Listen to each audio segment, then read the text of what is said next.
तो ये गिरवा ले।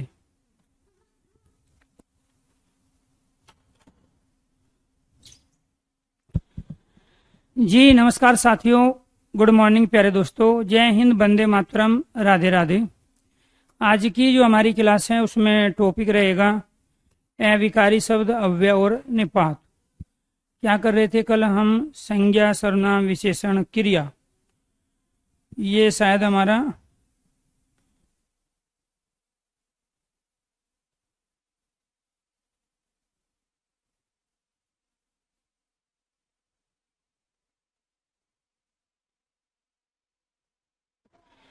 एक बार आप मुझे टॉपिक याद दिला दीजिए, कल हम कहाँ तक पहुंच गए थे, कौन सा टॉपिक पढ़ा रहे थे, तो फिर आज का काम शुरू करते हैं। जी कल कहाँ तक करा दिया था आपको? जी जी जी हाँ, ये लाइव क्लास है, मैं डेट लिख देता हूँ। समास, थैंक यू, समझ गए, थैंक यू। अब यही भाव समास कल कंप्लीट कर लिया। लगातार क्लास लेनी होती है, पता नहीं चलता कहाँ कौन सा टॉपिक चल रहा है। तो हम समास के भेद की बात कर रहे थे। समास के भेद, समास के 6 भेद हैं, इसमें से अव्ययी भाव समास हमने कंप्लीट कर लिया था। आज जो हमें करना है समास के भेद 6, आज हमें कंप्लीट करना है द्वंद्व समास। कौन सा समास है? द्वंद्व समास, दूसरा।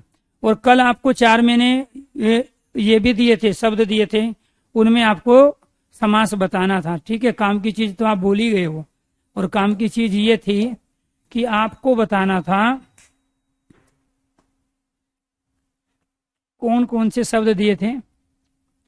एक तो दिया था आपको अब्राह्मण, अब्राह्मण में समास बताना था। दूसरा 12 में समास बताना था, 12 में। और कौन सा था? अब्राह्मण, 12 और 2 शब्द और दिए थे आपको। ठीक है, हाँ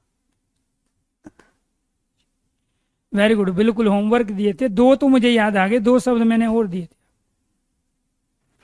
जी जी जी जी नमस्कार नमस्कार। तो आज का काम शुरू करते हैं फटाफट, वैसे ही 2-3 मिनट। ठीक है, हाँ चराचर, वेरी गुड, चराचर, एक ही ये था चराचर। ठीक है, डी और यहाँ वहाँ, वेरी गुड, चराचर और यहाँ वहाँ, यहाँ और वहाँ, ये था होमवर्क आपका। ठीक है जी। अब देखो इसमें फिर आगे कंडीशन हम वो करेंगे। अब्राह्मण में यहाँ पे ब्राह्मण मूल शब्द हो गया, इसमें आगे ए लगा हुआ है। आपको मैंने ये इसलिए दिया था ताकि आप एक कॉन्सेप्ट को सही तरीके से कर पाओ। हमारा एक तो प्यारे दोस्तों ध्यान रखना है, ए उपसर्ग है, एक अन उपसर्ग है, एक पर उपसर्ग है। ठीक है, ये आपको ध्यान रखना है। एक कु और एक है हमारा सु उपसर्ग। तो इन 5 उपसर्गों को छोड़कर बाकी अगर किसी शब्द में उपसर्ग आता है वे सारे के सारे अव्ययी भाव होंगे। लेकिन ये 5 जो उपसर्ग हैं इनका प्रयोग हम तत्पुरुष के उपभेद में करते हैं। तत्पुरुष के उपभेद, जो भेदों का भेद होता है उनको उपभेद बोलते हैं। तत्पुरुष समास के 4 उपभेद होते हैं, उनमें से एक होता है नए तत्पुरुष। एक क्या होता है? नए तत्पुरुष, ये वाला नए, नए तत्पुरुष होता है। एक तो हमारा ये होगा नए तत्पुरुष। ठीक है, ये आपको ध्यान रखना है क्योंकि इसमें ए उपसर्ग आ गया। ऐसे ही हम मान के चलो हमने यहाँ एक शब्द ले लिया, यहां हमने एक शब्द लिया अनस, तो ये जो बना है कैसे बना है? अन, हाँ यहां हमने ले लिया एक शब्द अविवेक। तो अविवेक के अंतर्गत हमने क्या किया? ए का प्रयोग किया, ये भी नए तत्पुरुष का है। और एक हमने यहाँ ले लिया अनसु। तो ये जो अनसु बना है ये अन और असु से मिलके बना है, जो घोड़ा नहीं है। जैसे अनुचित शब्द है, तो अनुचित कैसे बना है? ये बना है अन और उचित से मिलके। तो मैं ये कहने की कोशिश कर रहा हूं कि जहां भी किसी शब्द के आगे ए उपसर्ग लगा है, जहां किसी शब्द के आगे अन उपसर्ग लगा है और वहां ऑप्शन में नए तत्पुरुष दिया है, तो राइट आंसर अव्ययी भाव समास ना होके नए तत्पुरुष समास होगा। ठीक है, मैं आगे क्लियर करूंगा इन सब को। ठीक है, इसके बाद 12 में आप द्विगु समास बताओगे, जबकि 12 द्वंद्व समास का उदाहरण है। किसका उदाहरण है? द्वंद्व समास। क्यों है द्वंद्व समास? 10 और 2 12 होते हैं। 10 और 2 क्या कहलाता है? 12। तो इसका समास विग्रह क्या हुआ? 10 और 2। तो आपको ये ध्यान रखना है, ये जो और है, आपको ये ध्यान रखना है, ये जो और है ये बताता है द्वंद्व समास को, माता और पिता, राम और लक्ष्मण। तो ये और के आने से समास विग्रह करने पर, क्योंकि बहुत सारे संख्यावाचक शब्द भी द्वंद्व समास के अंदर आते हैं, तो ये तो नए तत्पुरुष का हुआ, जो कि तत्पुरुष का एक उपभेद है, 4 भेदों में से एक। चराचर में द्वंद्व समास है, इसमें भी दोनों शब्दों की प्रधानता है, जैसे इसमें 10 और 2 की प्रधानता थी। ये चर और अचर है, तो यहाँ आपको क्या करना पड़ेगा? संधि करना पड़ेगा। कुछ शब्द ऐसे होते हैं जिनमें संधि और समास दोनों हो, जैसे यहाँ चर और दूसरा क्या है? अचर। चर और अचर जो निर्जीव और सजीव होता है जैसे, तो यहाँ चर और अचर है, संधि हो गई दोनों में, यहाँ पे आ गया, दीर्घ संधि का उदाहरण है। तो आपको जो संधि वाले एग्जाम्पल होते हैं उनको अलग करके शब्दों का अलग आपको रोल अदा करना पड़ेगा। तो ये द्वंद्व समास है। यहाँ वहां ये अव्ययी भाव समास है। ये क्या है? अव्ययी भाव समास है। कौन से? यहाँ और वहां। ठीक है, साउंड में तो कोई दिक्कत नहीं है आपको, तो आप अपना मोबाइल चेक करो। ठीक है, उसमें थोड़ा आवाज कम होगी, यहाँ चीजें सारी ठीक है। तो यहाँ वहां क्या है? अविकारी शब्द है। अब यहां से आप यही नहीं बना सकते हो। ठीक है, तो ये अविकारी शब्द है, जहां अविकारी शब्दों के बीच में आइपन आता है, अव्ययी भाव। जबकि बहुत सारे बच्चे क्या करेंगे? इसमें द्वंद्व समास करेंगे। तो राइट आंसर आप लोगों को मिला क्या क्या? ए ब्राह्मण में नए तत्पुरुष है, 12 द्वंद्व समास है, चराचर में द्वंद्व है, यहाँ वहां में अव्ययी भाव है। ये गलती आप करते हो, इसी वजह से आपको होमवर्क दिया गया था। ठीक है, अब आगे बढ़े।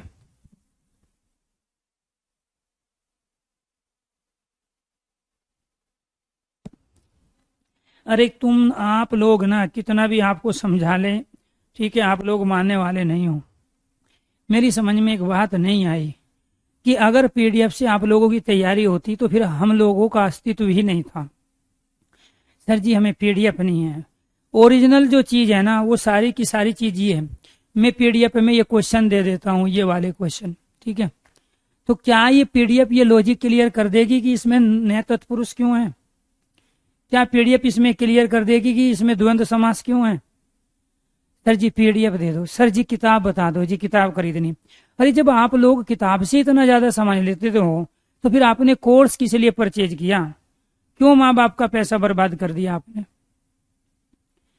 मैं पीडीएफ देने से मना नहीं करता हूं, और ये तो सच्चाई है। बच्चों की ऐसी मानसिकता हो गई है कि अगर हम उनको नोट्स ना दे, पीडीएफ ना दे, तो वो बैची परचेज ना करे। फला आदमी तो पीडीएफ दे रहा है, ये तो पीडीएफ दे ही नहीं रहे हैं।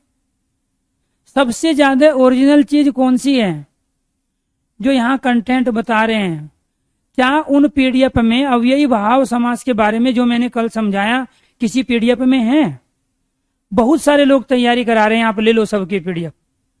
बहुत सारे लोग यूट्यूब पे पढ़ा रहे हैं। क्या जो अव्ययी भाव समास में कल आपने पढ़ा, किसी ने यूट्यूब पे वो सारा कंटेंट दिया?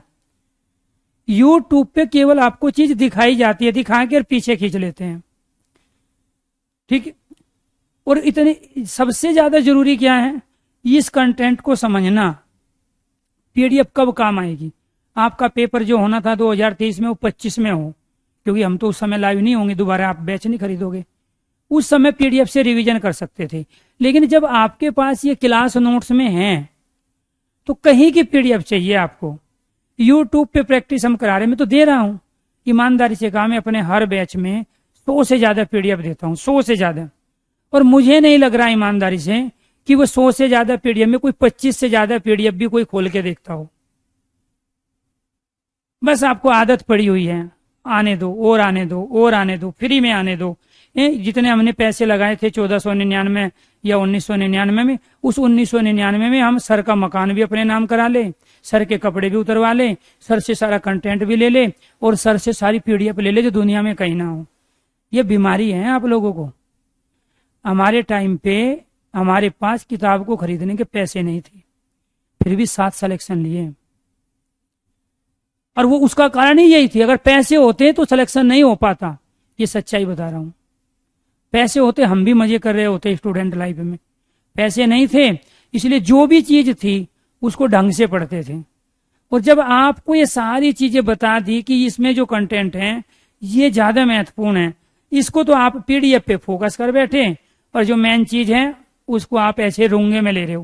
पहले दुकान पे जाते थे ना हम लोग, तो ज्यादातर जब गांव में रहते थे तो कुछ भी घर का सामान लेने के लिए घर वाले भेज देते थे, तो हम इसलिए जाते थे गर्मी में दौड़ धूप करके दुकान पे बाजार में कि रूंगा मिलेगा फ्री में। ठीक है, सामान तो हम लेके आते थे, जिस दुकान पे जाते थे वो दुकान वाला क्या करता था, एक टॉफी दे देता था या मुरमुरे दे देता था, या कुछ संतरे वाली टॉफी आती थी उस समय, वो दे देता था एक, क्योंकि बच्चा दुकान पे आगे भी ये मेरी दुकान पे ही आए सामान लेने के लिए। तो आपको ना रूंगा चाहिए, आपको आदत पड़ी है रोंगे की, क्योंकि आपको कितना भी बढ़िया सामान दे दे, उसमें कितना भी पैसा खर्च करके, लेकिन आपको रोंगा चाहिए। ठीक, अब फिर कहेंगे सर जी हमारी नौकरी नहीं लगती, हम मेहनत तो बहुत करते हैं।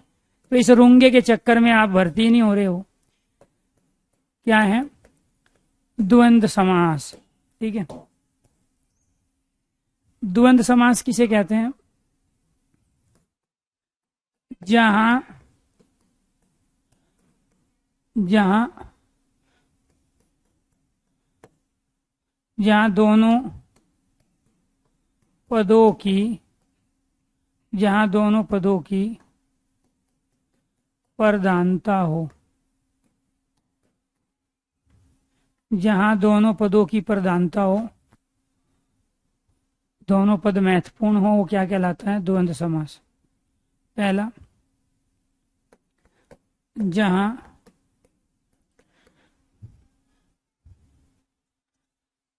जहां दो शब्दों के बीच जहां दो शब्दों के बीच प्रतियोगिता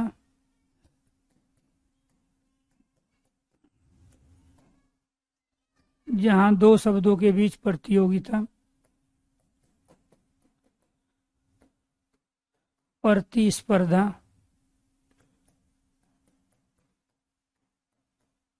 प्रतिद्वंदता हो, जहां दो शब्दों के बीच प्रतियोगिता, प्रतिस्पर्धा, प्रतिद्वंदता हो, क्या कहलाता है? द्वंद्व समास कहलाता है। क्या कहलाएगा? द्वंद्व समास। अब कंडीशन देखो, दोनों शब्दों की प्रधानता का मतलब माता और पिता। माता की भी प्रधानता है और पिता की भी। प्रतियोगिता का मतलब क्या हुआ यहाँ?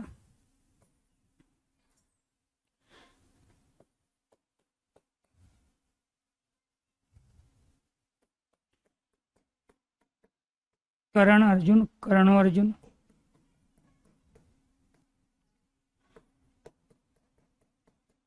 किराता अर्जुन,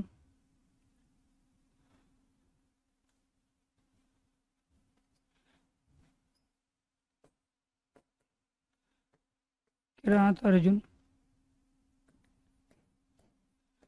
भीम, दुर्योधन,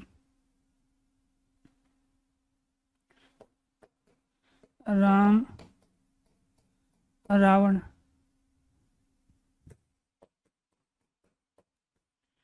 कृष्ण, कंस, भाजपा,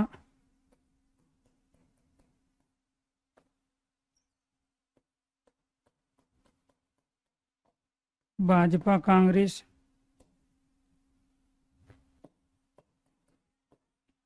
मोदी, मोदी केजरीवाल, मोदी केजरीवाल, ये सब क्या है? एक तो दोनों शब्दों की प्रधानता है इन सब में। यहाँ पे एक कर्ण में भी और अर्जुन में भी दो शब्द हैं। यहाँ किरात भगवान शिव को कहते हैं। अर्जुन आपको पता ही है, सबसे बड़ा धनुधारी। भीम दुर्योधन है। राम रावण, सब में दो दो शब्द हैं और दोनों की प्रधानता है यहाँ भाजपा की भी, कांग्रेस की भी, मोदी की भी और केजरीवाल की भी। दूसरी चीज आपको ध्यान ये रखना है कि जो आपने दिमाग में बैठाया है कि जहाँ हाइपन आता है वो द्वंद्व समास के उदाहरण होते हैं, वो हाइपन संज्ञा शब्दों में होना चाहिए, सर्वनाम में, विशेषण में, क्रिया में होना चाहिए। तो हम संज्ञा शब्द, सर्वनाम, विशेषण और क्रिया, इन चारों शब्दों को हम विकारी शब्द कहते हैं, जो लिंग वचन काल कारक में बदल जाते हैं। तो कहने का मतलब ये हुआ कि जब भी संज्ञा, सर्वनाम, विशेषण, क्रिया शब्दों के बीच में हाइपन होगा तो वो द्वंद्व समास होगा। लेकिन जब अविकारी शब्द अव्यय और निपात के बीच में हाइपन होगा, अर्थात योजक चिन्ह का प्रयोग करेंगे, वो सारे अव्ययी भाव समास के उदाहरण कहलाएंगे। जैसे धीरे धीरे, जल्दी जल्दी, अलग अलग, इधर उधर, ये सब अव्ययी भाव के उदाहरण है, वहां पे भी हाइपन है। दूसरे इनमें दोनों शब्द आए हैं, दोनों की प्रधानता है। जितनी कृष्ण की है उतनी कंस की भी है, जितनी राम की है उतनी रावण की भी है, जितनी भाजपा की है उतनी कांग्रेस की भी है। क्लियर? तो यहाँ मोदी और केजरीवाल दोनों की प्रधानता है, इसलिए द्वंद्व समास के उदाहरण है। क्योंकि द्वंद्व समास कहाँ होता है? जहाँ दोनों पदों की प्रधानता हो। इनमें दोनों पदों की प्रधानता थी, इसलिए द्वंद्व के उदाहरण है। जहाँ दोनों शब्दों के बीच प्रतियोगिता है, राम और रावण के बीच में प्रतियोगिता है कि झूठ जीतेगा कि सच। कृष्ण और कंस के बीच में प्रतियोगिता है कि झूठ की जीत होगी या सच की जीत होगी। यहाँ कर्ण और अर्जुन में प्रतिस्पर्धा है कि कर्ण बड़ा धनुधारी है कि अर्जुन बड़ा धनुधारी है, किरात बड़ा धनुधारी है कि अर्जुन बड़ा धनुधारी है। भगवान शिव ने अर्जुन की परीक्षा, जब अर्जुन ने भगवान शिव की आराधना की तो पाशुपत्र अस्त्र इनको लेना था अर्जुन को, तो पाशुपत्र देने लाया कि ये अर्जुन है भी या नहीं, इसकी परीक्षा लेने के लिए भगवान शिव ने, शंकर ने किरात का वेश धारण किया था। किरात कहते हैं वनेचर को, अर्थात जंगली आदमी को। तो यहाँ किरात भगवान शिव का पर्यायवाची है। तो शिव और अर्जुन के बीच में प्रतिस्पर्धा थी कि अर्जुन बड़ा धनुधारी है या फिर किरात। प्रतिद्वंदता का मतलब होता है ईर्ष्या वेमनस्ता। जैसे यहाँ कंस और के बीच में थी, कंस हमेशा कृष्ण से ईर्ष्या करते थे। यहाँ भाजपा कांग्रेस से, कांग्रेस भाजपा से ईर्ष्या करती है। यहाँ भीम दुर्योधन।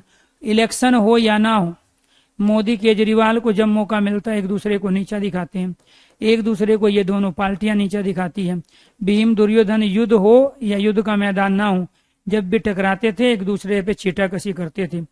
तो प्रतिद्वंदता का मतलब होता है ईर्ष्या वेमनस्ता। तो जहां कहीं दो शब्दों से ये जाहिर हो रहा हो कि वहां प्रतिद्वंदता है, प्रतिस्पर्धा है, प्रतियोगिता है, तो वे सारे के सारे क्या कहलाते हैं? हमारे द्वंद्व समास के उदाहरण कहलाते हैं। तीसरी कंडीशन, विलोम शब्दों में, विलोम शब्द, जहां विलोम शब्द होंगे उनमें भी क्या है? विलोम शब्द में द्वंद्व समास होता है। जैसे लाभ, हानि, जय, पराजय, सुख और दुख। लाभ, हानि, जय, पराजय, सुख, दुख, ये सब क्या है? सभ्य, असभ्य, सभ्य, असभ्य, ये सारे के सारे एक दूसरे के अपोजिट है। दिन रात भी कह सकते हैं। ठीक है, तो ये सब विलोम शब्द के उदाहरण हैं, इसीलिए ये क्या कहलाए? हमारे द्वंद्व समास के उदाहरण। और इनमें दोनों पदों की प्रधानता भी है। यहाँ आवर्ती होगी, क्या होगी? आवर्ती, आवर्ती या पुनरावर्ती, किसकी? विकारी शब्दों की, ये ध्यान रखना है। आवर्ती या पुनरावर्ती विकारी शब्द। तो जहां आवर्ती पुनरावर्ती हो, किसकी हो? विकारी शब्दों की हो। विकारी शब्द का मतलब क्या हो गया यहाँ? जैसे रात रात, दिन दिन, दिन दिन, हरा हरा, पीला पीला, हरा हरा। ठीक है, छोटा छोटा, छोटा छोटा, पढ़ पढ़ या चल चल, चल चल। तो ये अपना अपना भी कह सकते हैं, अपना अपना अपना, तू तू, आप, ये क्या है सारे, ये सर्वनाम है, तू तू आप। तो यहाँ सर्वनाम अपनी आवर्ती कर रहा है, यहाँ क्रिया आवर्ती कर रही है, यहाँ विशेषण आवर्ती कर रहा है, यहाँ संज्ञा आवर्ती कर रही है। तो जब भी विकारी शब्द संज्ञा सर्वनाम विशेषण क्रिया की आवर्ती हो तो वो क्या कहलाता है, ठीक है। खट्टा मीठा भी यही है, दोनों शब्दों की प्रधानता है, और जहाँ दोनों शब्दों की प्रधानता हो वो क्या कहलाते हैं। तो यहाँ हमने आवर्ती या पुनरावर्ती की बात की है, रिपीटेशन की बात की है। रात का बहुवचन राते होता है, दिन का बहुवचन दिनों होता है, हरा का हरे हो जाता है, छोटा का छोटे हो जाता है, ठीक है। और आपका आपने आपकी आपके हो जाता है, तू से तुम्हारा तुम्हारी तुम्हारे बनता है, और अपना से अपना अपनी अपने बनता है। ये सारे के सारे लिंग वचन काल कारक में परिवर्तित हो रहे हैं, इसी वजह से इनको विकारी शब्द कहते हैं। और विकारी शब्दों के बीच में अगर हाइपन आएगा, विकारी शब्दों के बीच में हाइपन आएगा तो वो कहलाएगा द्वंद्व समास। क्यों? क्योंकि एक तो दोनों की प्रधानता है, एक आवर्ती हो रही है, ठीक है। ये भी लाभ हानि जय पराजय सभ्य सभ्य, ये सारे क्या है, विलोम शब्द है। तो दुनिया के जितने भी विलोम शब्द है विपरीत अर्थी है, द्वंद्व समास के उदाहरण है। जहाँ विकारी शब्दों की आवर्ती होती है द्वंद्व समास के उदाहरण होते हैं। पांचवी कंडीशन, जहाँ अर्ध आवर्ती हो, जहाँ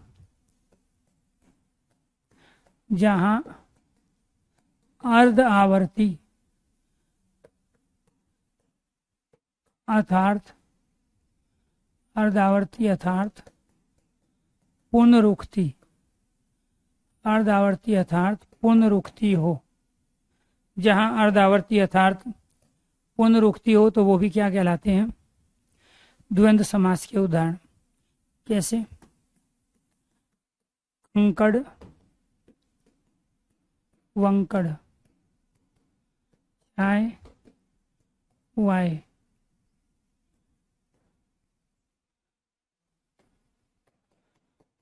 धागा वागा, कपड़ा वपड़ा, रोटी वोटी, भारत आरत, ठीक है। ये सब क्या है, डंडा वंडा, पानी वानी, ये सब क्या कहलाते हैं, अर्ध आवर्ती अर्थात पुनरुक्ति वाले शब्द। तो जहाँ अर्ध आवर्ती पुनरुक्ति होती है वो भी द्वंद्व समास कहलाते हैं। तो यहाँ पर इसको पुनरुक्ति शब्द युग्म भी बोलते हैं। यहाँ च के स्थान पे वे आ गया, कै के स्थान पे वे, यहाँ बै के स्थान पे ए आ गया, तो इसको बोलते हैं अर्ध आवर्ती पुनरुक्ति, ठीक है। तो ये सारे के सारे क्या कहलाएंगे, हमारे द्वंद्व समास के उदाहरण। जहाँ दो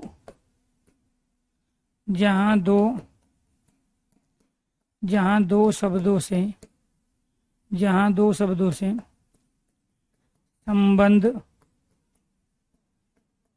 प्रकट हो, जहाँ दो शब्दों से संबंध प्रकट हो, जहाँ दो शब्दों से संबंध प्रकट हो, जैसे पति पत्नी, जीजा साली, गुरु शिष्य, भाई बहन, इनसे क्या हो रहे हैं, संबंध प्रकट हो रहे हैं। राम लक्ष्मण। आप और भी कंडीशन अप्लाई कर सकते हैं, दोनों पदों की प्रधानता है इसलिए द्वंद्व समास है, दोनों पदों से संबंध का बोध हो रहा है, संबंध का ज्ञान हो रहा है, ठीक है। पति पत्नी संबंध को बता रहे हैं, जीजा साली गुरु शिष्य भाई बहन, राम लक्ष्मण सगे भाई थे। तो जहां जिन शब्दों से संबंध का पता हो। दूसरा क्या है, ये संज्ञा शब्द है, विकारी शब्द है। विकारी शब्द के बीच में हाइफन आया, योजक चिन्ह आया, वो भी कंडीशन अप्लाई हो रही। मैं तो जानबूझ के अलग अलग कंडीशन के माध्यम से आपको ये बता रहा हूं भाई, दोनों शब्दों की प्रधानता है, द्वंद्व समास है। ये सारे के सारे शब्द विकारी शब्द है, बीच में हाइफन आया, द्वंद्व समास है। संज्ञा शब्दों के बीच में योजक चिन्ह का प्रयोग किया गया, द्वंद्व समास है। क्लियर। दो शब्दों के माध्यम से संबंध को बताया जा रहा है, सीताराम, ठीक है, राम सीता, तो ये भी क्या कहलाएंगे, द्वंद्व समास है। तो कितनी कंडीशन हो गई, 6। सातवीं कंडीशन क्या है,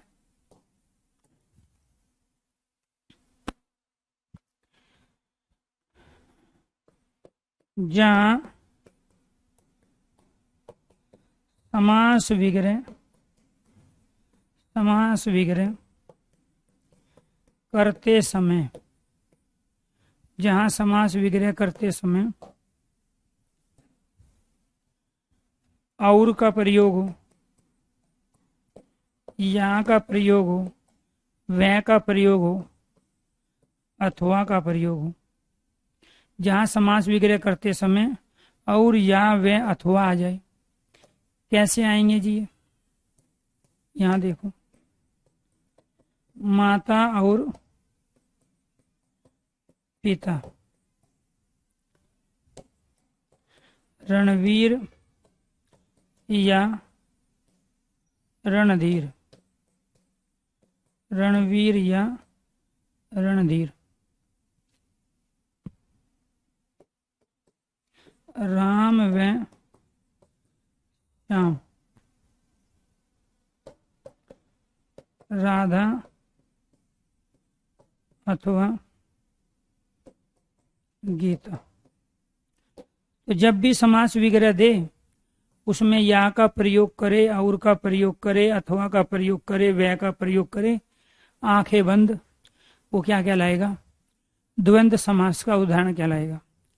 क्या कहलाएगा, द्वंद्व समास का उदाहरण। जैसे अव्ययी भाव समास में क्या बताया था, अनुसार के अनुसार आएगा, यथाशक्ति, शक्ति के अनुसार।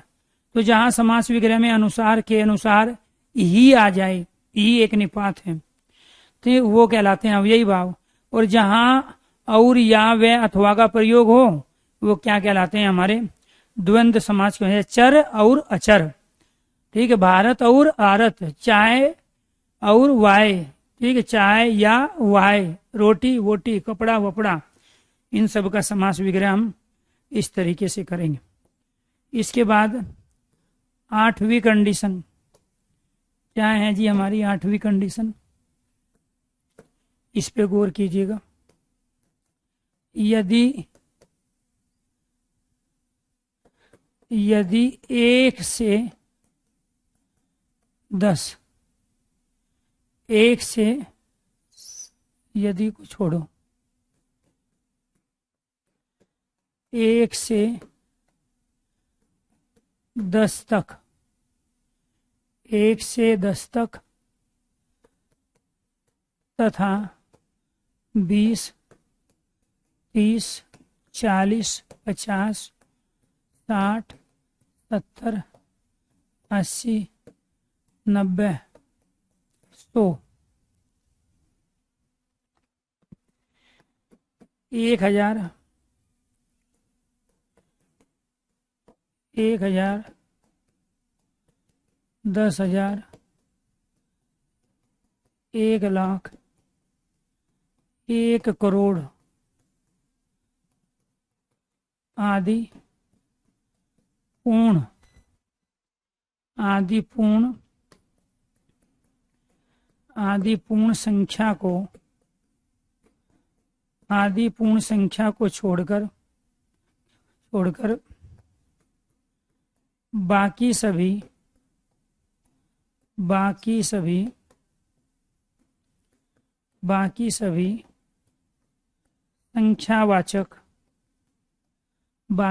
संख्यावाचक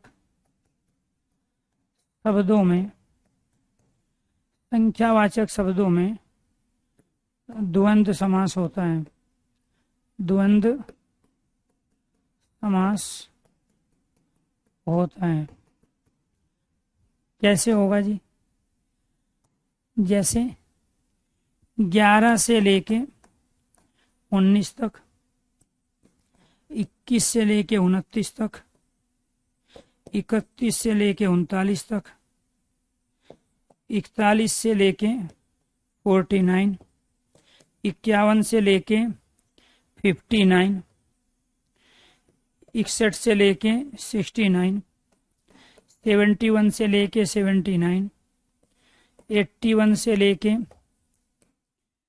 89, 91 से लेके 99 तक की सभी संख्याओं में, तक की सभी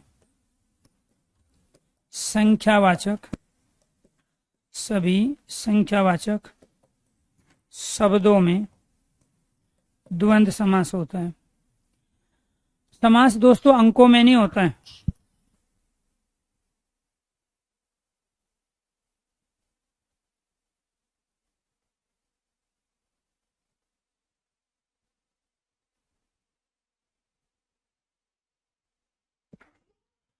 तो आपको ये ध्यान रखना है कि यहां पर मैं बार बार एक शब्द का प्रयोग कर रहा हूं और वो है संख्यावाचक शब्द। बार बार क्या है? संख्यावाचक शब्द। ये संख्यावाचक शब्द नहीं है, ये तो काउंटिंग है, गिनती है, गणना है। इनको हम अंक कहते हैं। जब इन अंकों को शब्दों में लिखेंगे, ये सारे के सारे क्या हैं? ये सारे के सारे हमारे अंक हैं, ये डिजिट हैं। जब इन अंकों को शब्दों में लिखा जाएगा, कैसे लिखेंगे शब्दों में? 11, 12, 15, 25। अब आप उससे ये कहेगा 11, 12, 15, 25 में समास बताओ। तो 11, 12, 15, 25 में आपके अनुसार तो द्वंद्व समास है, लेकिन ये कंडीशन ये कह रही है, आपके अनुसार तो इसमें द्विगु समास है, लेकिन ये कंडीशन ये कह रही है ये सारे द्वंद्व समास के उदाहरण है। 11 क्या होगा? 10 और 1 11। ऐसे ही 10 और 2 12। ऐसे ही 10 और 5 15। ऐसे ही 20 और 5 25। तो दोस्तों मैं यहाँ ये बताने की कोशिश कर रहा हूँ, वो आपको ये दे दे तो आप ये कहोगे कि इसमें और का प्रयोग हुआ है, और जहाँ और आता है इस कंडीशन के अनुसार वो सारे के सारे क्या कहलाते हैं? जहाँ और का प्रयोग होता है वो सारे के सारे द्वंद्व समास के उदाहरण कहलाते हैं। यहाँ पे दोनों शब्दों की प्रधानता है, 10 की भी, 1 की भी, 10 की भी, 2 की भी, 10 की भी, 5 की भी, 20 की भी और 5 की भी। ये तो कहलाया समास विग्रह, ये कहलाए सामासिक पद, और इन सामासिक पद में इस कंडीशन के अनुसार द्वंद्व समास है, द्विगु नहीं है। जो आपने ये धारणा बना ली है कि जहां संख्यावाची शब्द होंगे या जहां पहले संख्या होगी वो द्विगु का उदाहरण है, वो हर जगह हर कंडीशन पर चीजें अप्लाई नहीं होती है। प्यारे दोस्तों आपको ये ध्यान रखना है, मैंने ये कहा कि 1 से लेके 10 तक, फिर 20, 30, 40, 50, 60, 70, 80, 90, 100, 1000, 10,000, 1 लाख, 1 करोड़, 1 अरब। ठीक है, अगर 1001 आ जाएगा तो कहलाएगा द्वंद्व समास, लेकिन केवल 1000 आया है तो द्विगु समास। पहला शब्द संख्या है, दूसरे की प्रधानता द्विगु। पहला शब्द संख्या, दूसरे की प्रधानता द्विगु। पहला शब्द संख्या, दूसरे की प्रधानता द्विगु। पहला शब्द संख्या, दूसरे की प्रधानता द्विगु समास। लेकिन अगर 1 करोड़ 1 आ जाए, 1 करोड़ 2, 1 करोड़ 3, 1 करोड़ 4, 1 करोड़ 10 आ जाए तो वो क्या कहलाएगा? द्वंद्व समास कहलाएगा। 100 के बाद की संख्या, जैसे फॉर एग्जाम्पल मैंने क्या कहा, 1 से 10 तक अगर किसी के साथ आता है, अब यहां आ जाए इसमें 1 ईश्वर, यहां आ जाए 1 मत, ठीक है, यहां आ जाए ऐसे ही 2 पैर, यहां आ जाए तिराया, यहां आ जाए चौपाया। तो इसमें 1, 1, 2, 3, 4 संख्या है ना, तो इसमें 1 से लेके 10 तक आता है, और यहां आ गया दशानन, तो ये सारे के सारे आपके द्विगु समास के उदाहरण हैं, लेकिन इनमें से ये एक ईश्वर और ये दशानंद अगर ऑप्शन में बहुव्रीहि है तो ये बहुव्रीहि का भी उदाहरण होगा। अब मैं ये भी तो कह सकता हूं एक पेन, 2 टीचर, 3 छात्र, ठीक है, 4 मार्कर, ठीक है, 10 औरत, सब द्विगु का उदाहरण है। पहला शब्द संख्या, दूसरे संख्या को बताने वाला। लेकिन जो यहां संख्यावाची शब्द मिलकर दूसरे शब्द की प्रधानता जाऊं किसी थर्ड पर्सन को बताएं तो वह द्विगु बहुव्रीहि का भी उदाहरण होता है। बहुव्रीहि समास तो बाद में बना, पहले तो यह दशानंद द्विगु का उदाहरण था। जब दोनों मिलके तीसरे की विशेषता को बताते हैं तब वही बहुव्रीहि का कहलाएगा।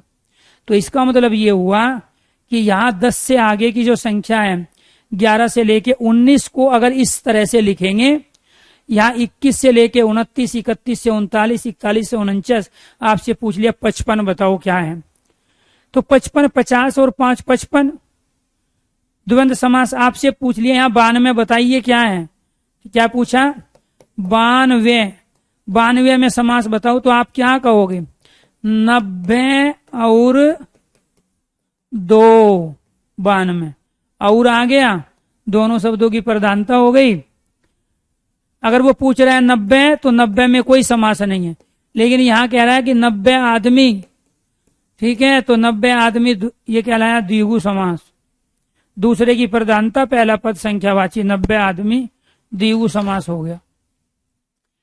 तो अगर ये जो पूर्ण संख्या है 20, 30, 40, 50, 60, 70 किसी दूसरे संज्ञा सर्वनाम विशेषण के क्रियाओं के साथ आते हैं तो ये द्विगु का उदाहरण बनाएंगे।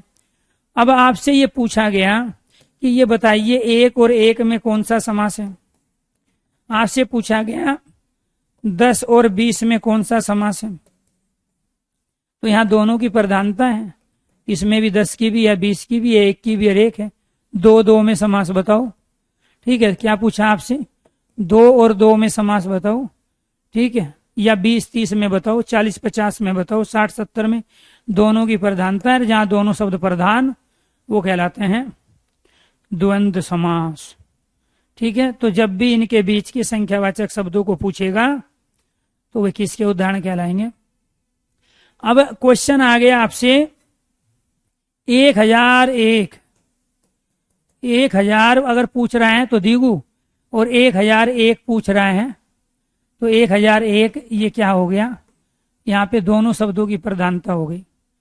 1000 और 1, 1001। अब वो 1 आए, 2 3 4 5 कुछ भी दे 1000 के बाद, 1 लाख के बाद वो कुछ भी दे, 20,000 के बाद वो कुछ भी दे, 10,000 के बाद वो कुछ भी दे, 3,000 2,000 4,000 के बाद कुछ भी दे तो द्वंद्व समास का उदाहरण बनाएगा। अगर वो देते हैं केवल 20,000 तो द्विगु, 30,000 द्विगु, ठीक है। लेकिन उसके साथ कोई भी संख्या आ जाती है, ठीक है, मान के चलो हम 1000 को ऐसे लिखेंगे, 1001 को, अब उनने कहा कि 1010 आ गया, ठीक है, और इसको हम शब्दों में लिखेंगे, या फिर 1030 आ गया, या यहाँ 20,002 आ गया। और जब इनको हम संख्या अंकों, ये तो अंक है, जब संख्या में लिखेंगे सारे के सारे द्वंद्व समास के उदाहरण बनेंगे, ठीक है। अब बताओ, अब इस तरह के आदमी को समझा पाएगा कोई? रामवीर गुज्जर, 11 में कौन सा समास होगा सर? ठीक, मैंने यही तो कहा, आप में से कुछ लोगों को मैं भर्ती करा पाऊंगा 2023 में, कुछ को 24 में, और कुछ 26 वाले भी हैं, कुछ को मैं 2026 में तैयारी करा रहा हूँ। 2026 यहाँ लिख दिया 11, ये भी लिख दिया 10 और 1 11 होते हैं, ये भी बता दिया जहां और होता है वहां क्या होता है द्वंद्व समास। यहाँ ये भी कंडीशन बता दी, ठीक है, जहां समास विग्रह करने पर और आ जाए द्वंद्व समास है।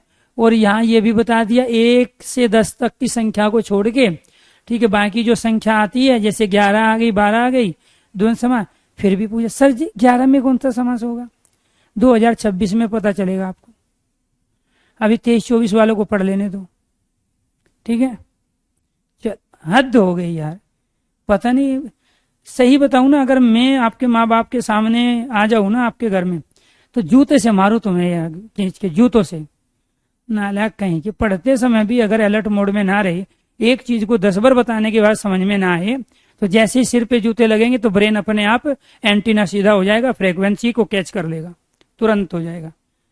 ठीक, ये जो पुराने समय में जो गुरुकुल होते थे ना, वहां अपना जबरदस्त लठियाते थे बच्चों को, इसलिए वो सक्सेस रहते थे। इसलिए तो रावण पैदा नहीं हुए, कंस पैदा नहीं हुए उस दिन के बाद। ठीक, तो जो बहुत सारे गुरुकुल थे पुराने, और वहां बड़ा अनुशासन रखा जाता था। मजाल किसी की ये कहे कि कोई समझ में ना आए, कैसे नहीं समझ में आए? अरे ब्रेन के अंदर सब कुछ परमात्मा ने फिट दिया है, लेकिन वो तो हमारा मन है ना जो उस ब्रेन को काम करने नहीं दे रहा है। ठीक है, तो इसीलिए 4-4, 5-5 बार बताने के बाद भी दिमाग अगर काम ना करे तो इसका मतलब आईक्यू लेवल कम है, बेफालतू की तैयारी कर रहे हो आप। ठीक है, तो ये आपको ध्यान रखना है। तो ये क्या है, 1 से 10 तक की 20, 30, 40 ओप लाइन में होते तो आज नहीं छोड़ता इसको। अगर ओप लाइन में ये स्टूडेंट मुझे फंस जाता आज ईमानदारी से, आज तो इसको पानी पिला देता। ठीक है, चलो जी, ठीक है, आगे बढ़ो। तो यहाँ 11, 12, 15, 25 ये सब में क्या है, अब कुछ भी आ जाए, वो 21 से लेके 29, 31 से कोई भी संख्या दे, अब मैं इसी को समझाऊंगा तो पूरा दिन आज इसी में चला जाएगा कंडीशन में। कुल मिला के मैं आपको बता चुका हूं, जैसे समास कंप्लीट होंगे आगे अपने आप अंतर समझ में आ जाएगा। एक लास्ट 9वीं कंडीशन है, 2 से अधिक शब्द, 2 से अधिक पदों के योग में द्वंद्व समास होता है।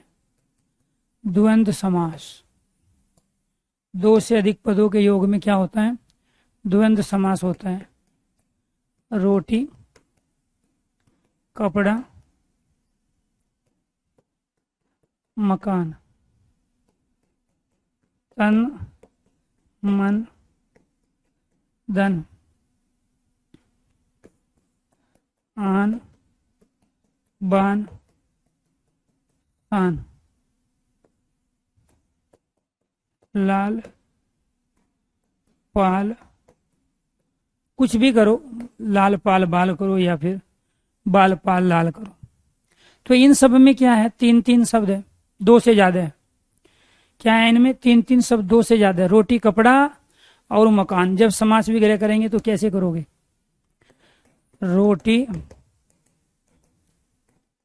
रोटी, कपड़ा और मकान। और का प्रयोग कहाँ करते हो, द्वंद्व समास में। आ गया ना। अब ये तो वो ये देगा, ये वाला और देगा, रोटी, कपड़ा और मकान, तन, मन और धन, आन, बान और शान, लाल, पाल और बाल। क्लियर। तो ये आपको ध्यान रखना है कि यहां पर ये 2 से अधिक शब्द हैं। आपने क्या पढ़ा था समास की परिभाषा, 2 शब्दों का योग होता है। यहाँ तो 3-3 आ रहे हैं, फिर इनमें कौन सा समास होगा? आपकी परिभाषा के अनुसार तो ये फिट नहीं है। ये भी द्वंद्व समास का उदाहरण। 2 से ज्यादा शब्द कहीं भी आएंगे तो वो क्या कहलाएंगे, द्वंद्व समास के उदाहरण। तो ये 9 कंडीशन किसकी थी, द्वंद्व समास की। अब केवल यहाँ उन बच्चों को समझ में नहीं आ रहा है या उन बच्चों को पढ़ने में यहाँ दिक्कत महसूस हो रही है जो ये मान के बैठे हुए हैं कि हमने जो समास में पढ़ा बस वही समास में सब कुछ है। उनको यहाँ दिक्कत का सामना करना पड़ रहा है। ठीक। और जो ये मानते हैं कि नहीं, हमने जो पढ़ा वो सब आधा अधूरा था, आधा कचरा था, पूरी चीज तो हमने कभी देखी ही नहीं, किसी ने हमें दिखाई नहीं। ठीक है, किताबों में कभी वो दी नहीं, तो सब वो आधी अधूरी तैयारी के साथ आप हमेशा पेपर देने गए हो।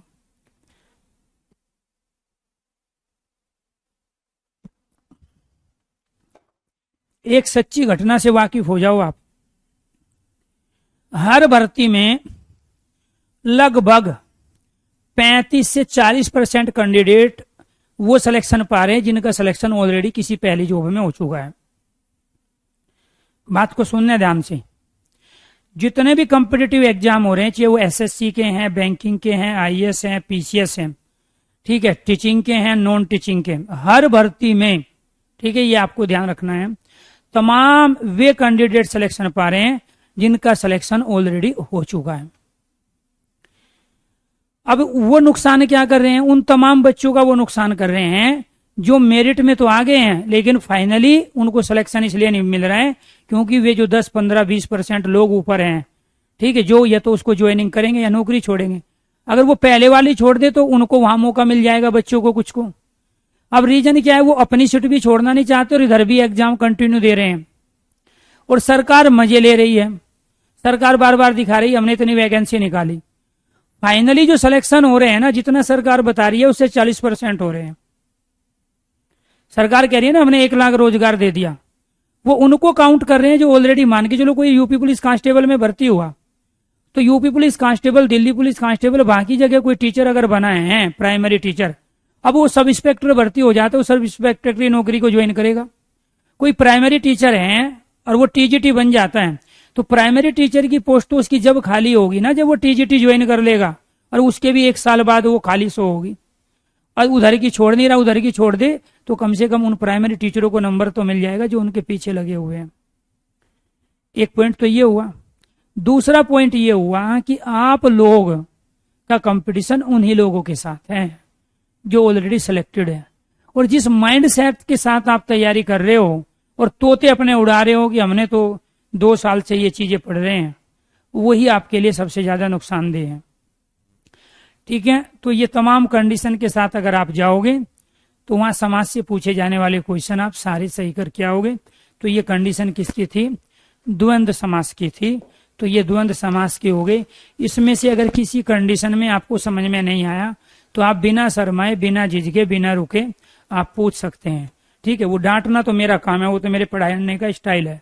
ठीक है, बाकी आपको बुरा नहीं मानना क्योंकि मैं पहले ही आपसे लिखवा के ले चुका हूं कि मैं कुछ भी बोलूंगा, कुछ भी कहूंगा तो आपको बुरा नहीं मानना। ठीक है, क्योंकि अगर आपको मेरी बात भी बुरी लगने लगेगी तो जब आपका सिलेक्शन होगा तब आपको एहसास होंगे कि टीचर तो बहुत मिले पर एक आदमी ऐसा था, ठीक है, जिससे वास्तव में हमारे ऊपर असर पड़ा। हम नहीं चाहते थे वो हमें प्रभावित कर पाए, लेकिन जबरदस्ती उसने हमारे ऊपर असर डाला और उसने हमें कोशिश की दिखाने की कि अभी आप मैच्योर नहीं हो, अभी आपको बहुत कुछ सीखना बाकी है। जहां दोनों पदों की प्रधानता हो, दोनों पद प्रधान है, एक कंडीशन, समास, द्वंद्व समास की परिभाषा। जहां 2 शब्दों के बीच प्रतियोगिता, प्रतिस्पर्धा, प्रतिद्वंदता का भाव हो, तो प्रतियोगिता कहाँ होगी? कर्ण अर्जुन में है, किरात अर्जुन में है, प्रतिस्पर्धा किरात अर्जुन में है, ठीक है, कृष्ण कंस है, ये सारे एक ही बात है, समानार्थी शब्द है। समास में क्या होता है? द्वंद्व मतलब कहाँ? जहां एक दूसरे के अपोजिट हो, ये सारे एक दूसरे के अपोजिट हैं, उसी को तो द्वंद्व कहते हैं। द्वंद्व मतलब प्रतियोगिता, द्वंद्व मतलब झगड़ा। आपका और परीक्षा के बीच में द्वंद्व है। ठीक है, आप परीक्षा पास करना चाहते हो, परीक्षा कह रही है नहीं मैं आपका लेवल चेक करना चाह रही हूँ। तो ये सारे के सारे क्या है? द्वंद्व के उदाहरण हो गए। प्रतियोगिता, प्रतिस्पर्धा। विलोम शब्द दुनिया के जितने, जरूरी नहीं जो मैंने एग्जाम्पल दिए, दुनिया के जितने भी विलोम शब्द है, ठीक है, आदर अनादर, उचित अनुचित, अधिकार अनधिकार, सारे के सारे विलोम शब्द द्वंद्व समास के उदाहरण। जहां शब्द की आवृत्ति हो, लेकिन किन की हो? विकारी शब्दों की। अभी एक स्टूडेंट पूछ रहा था, मैंने रिस्पॉन्स नहीं दिया, कमेंट तो मैं सारे पढ़ता हूं आगे पीछे। ठीक है, अब यहां आपको ये बता दिया कि यहाँ विकारी शब्द लिखे और ये आपको पढ़ाए गए हैं, विकारी शब्द संज्ञा, सर्वनाम, विशेषण और क्रिया, अव्यय निपात सब पढ़ाए गए हैं, आपको विकारी के बारे में ही बताएं। तो जब आप इतना ही अंतर नहीं कर पा रहे हो कि विकारी शब्द हम किन्हें कह रहे हैं, अविकारी किन्हें कह रहे हैं, तो फिर आप कैसे कर पाओगे? 1000 अगर आता है तो द्वंद्व समास का उदाहरण, द्विगु समास का उदाहरण है।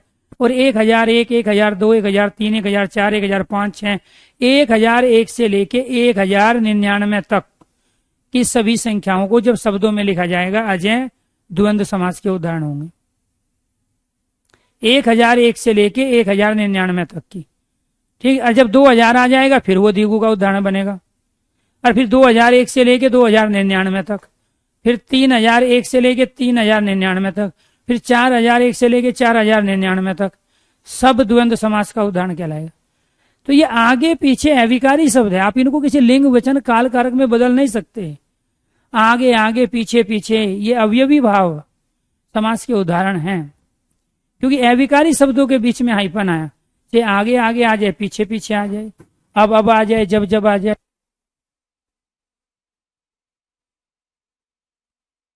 तो ये सारे के सारे क्या हैं? तो अभी एक बात बताओ, जो चीज आपको पहले पढ़ाई, मैंने यही तो कहा, मेरी जो खूबी है वो 3 खूबी है, और किसी भी टीचर में मैं मानता हूँ ये 3 खूबी होनी चाहिए। एक तो जो वो पढ़ाए पेपर में आए, दूसरा जो वो पढ़ा रहा है 100% बच्चों तक पहुंचे, और तीसरा वो सीक्वेंस में पढ़ाए। अगर यहां हम विकारी शब्द का प्रयोग कर रहे हैं तो ये विकारी ऑलरेडी उसने पढ़ा चुका हो। आप क्या करते हो, समास पढ़ लिया पहले, संज्ञा सर्वनाम विशेषण पढ़ा 20 क्लास के बाद, जिंदगी में कभी हिंदी से फ्री नहीं हो पाओगे, ना जिंदगी में कभी हिंदी के सारे क्वेश्चन सही कर पाओगे। मैंने यहाँ जितनी भी चीजें ली, क्या ये सारी चीजें मैं नहीं पढ़ा चुका हूं आपको? मैंने कल भी कंडीशन ली थी उपसर्ग की, अव्यय की, निपात की, तो वे उपसर्ग अव्यय निपात पहले पढ़ाए, तभी तो उनसे जुड़ा हुआ टॉपिक मैंने स्टार्ट किया। क्या मैं आपको नहीं बता चुका हूं कि ये विलोम शब्द मैं पढ़ा नहीं चुका हूं आपको? तो वे विलोम शब्द के सारे एग्जाम्पल द्वंद्व के, क्या मैं यहाँ विकारी शब्दों से आपको पहले नहीं बता चुका हूँ? ये संज्ञा सर्वनाम विशेषण क्रिया जो मैंने प्रयोग कर लिए यहाँ, क्या इनके बारे में मैं पहले नहीं बता चुका हूँ आपको? ठीक है। ऐसे यहाँ पे जहाँ अर्ध आवर्ती हो, ठीक है, 2 शब्दों के बीच में संबंध हो, समास विग्रह है, ठीक है, तो ये सब किसके हैं? द्वंद्व के। 1 से 10 तक, यानी कि फिर 20, 30, 40 आ जाए। अब मान के चलो वो 20-20 कह रहा है, तो 20-20 में क्या होगा? 20 और 20 द्वंद्व समास, और केवल वो कह रहा है 20 पेन, ये द्विगु समास हो गया। ये पहला पद संख्यावाची, दूसरे की प्रधानता, यहां दोनों पदों की प्रधानता है, यहां केवल बाद वाले की प्रधानता है। क्लियर? तो ये आपको ध्यान रखना है कि सभी संख्यावाची शब्द द्विगु के उदाहरण नहीं होते। केवल द्विगु के उदाहरण तो वे हो गए जहां हम एक का प्रयोग करेंगे, और वो पढ़ाएंगे हम कल वाली क्लास में। जब द्विगु कंप्लीट हो जाएगा तो आपको अपने आप सब कुछ समझ में आ जाएगा। तो कल का जो टॉपिक है वो टॉपिक होगा हमारा द्विगु समास। क्या हो जाएगा? द्विगु समास हो जाएगा, तीसरा। ठीक है। सभी दोस्तों को नमस्कार, धन्यवाद। उम्मीद करता हूं कि चीजें आप तक पहुंच रही होगी अच्छी तरीके से। और साथ के साथ Hindi by Arun sir channel पर देखो, ध्यान रखना है, आप जो टीचिंग वाले बच्चे तैयारी कर रहे हैं, हिंदी बाई अरुण सर पर जो 8 बजे क्लास होती है, आपके लिए सबसे ज्यादा महत्वपूर्ण है। क्योंकि अभी तक मैं जितने भी टॉपिक आपको करा चुका हूं, वहीं से ही सबसे ज्यादा क्वेश्चन पूछे जाते हैं। वर्णमाला से, संधि से, उपसर्ग से, प्रत्यय से, वर्तनी से, तत्सम, तद्भव, देशी, विदेशी, रूढ़, यौगिक, योग रूढ़ शब्द, संज्ञा सर्वनाम विशेषण क्रिया, क्रिया विशेषण अव्यय शब्द, विलोम शब्द, पर्यायवाची, एकार्थी, अनेकार्थी, वाक्यांश के लेख शब्द, ठीक है, शब्दार्थ। और इसके बाद में शुरू किया आपका, यहाँ विराम चिन्ह वाला हो चुका है, समास वाला टॉपिक।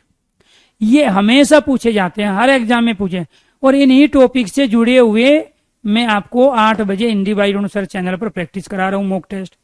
अब अगर उस मॉक टेस्ट में आपका स्कोर आ रहा है सही, तो आप सही डायरेक्शन में जा रहे हो।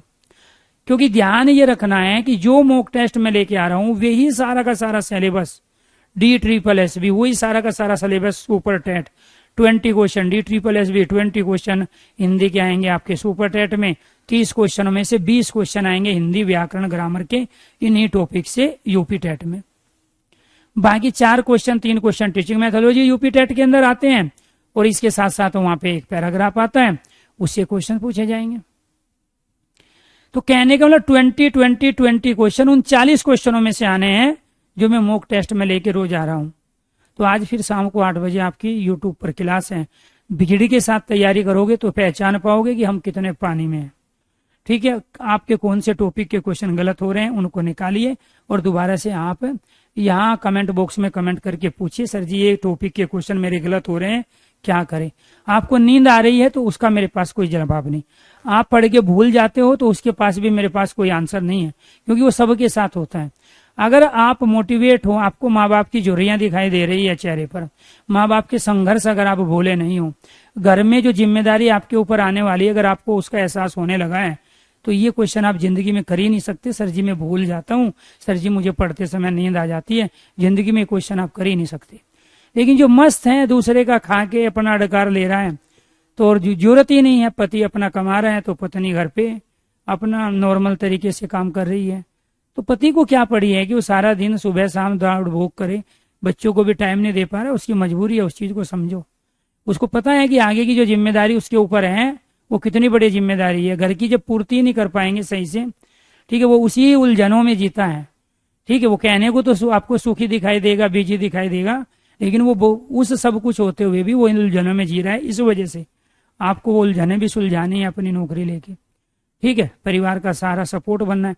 और मैं ये कह रहा हूँ जो मैदान छोड़ के नहीं भागेगा, जो नॉर्मली तरीके से पढ़ लेगा, ठीक है, और पूरे शिद्दत के साथ मन से काम करेगा, उसको नौकरी मिलेगी। आपके पास तो बहुत कुछ है। मैं अपनी उन जनरेशन की बात कर रहा हूँ जिन लोगों के बीच में मैं रहा हूँ। हमारे पास कुछ नहीं था, ना कोई गाइड करने वाला था, ना कोई किताब का हमारे पास कोई पैसा था, ना ऐसा था कि हम ट्यूशन ले ले, कोचिंग ले ले। आप लोगों तो बेंच खरीद के अच्छे अच्छे टीचरों से पढ़ रहे हो। हमारे पास होता तो हम डीएम बनते, हम यहाँ ना होते, हम टीचर तक नहीं रहते। तो आपके पास जो तमाम चीजें हैं और आपके पास वो हुनर भी है, इन टीचरों से ज्यादा आप वास्तव में अचीवमेंट हासिल कर सकते हो। भाई हमारा मेहनत और अनुभव आपके काम आ रहे हैं। आपके पास परमात्मा ने कुछ अलग से चीज दी हुई है। ठीक, आप नई जमाने के नई रोशनी को, हम थोड़ा सा आपके पीछे वाले उसके थे, उस समय उस तरह का एटमोस्फेयर नहीं था। तो कहने का मतलब ये हुआ आप हमसे हर चीज में आगे हो। तो जब आप हमसे हर चीज में आगे हो, हम सिलेक्शन ले चुके हैं अभाव में, तंगी में, टेंशनों के साथ, तो आप क्यों नहीं लोगे? आपका तो आराम से होना चाहिए सिलेक्शन। हमारे टाइम पे तो भ्रष्टाचार था। हमारे टाइम पे तो आधी पोस्ट तो डिपार्टमेंट में सेटिंग से ही हो जाती थी। आपके यहाँ तो ऑनलाइन हो रहे हैं, फेयर हो रही है चीजें। थोड़ी बहुत जो निकल के आती है तो पेपर ही कैंसिल कर देते हैं वो, ठीक है, या उनको पकड़ लेते हैं। हमारे यहाँ तो ऐसा था ही नहीं जब हम लोग मेहनत करते। तो आपके यहाँ सारी चीजें पॉजिटिव हैं। कुल मिला के अगर कमी है तो आपके एफर्ट्स की है। सभी दोस्तों को नमस्कार, धन्यवाद।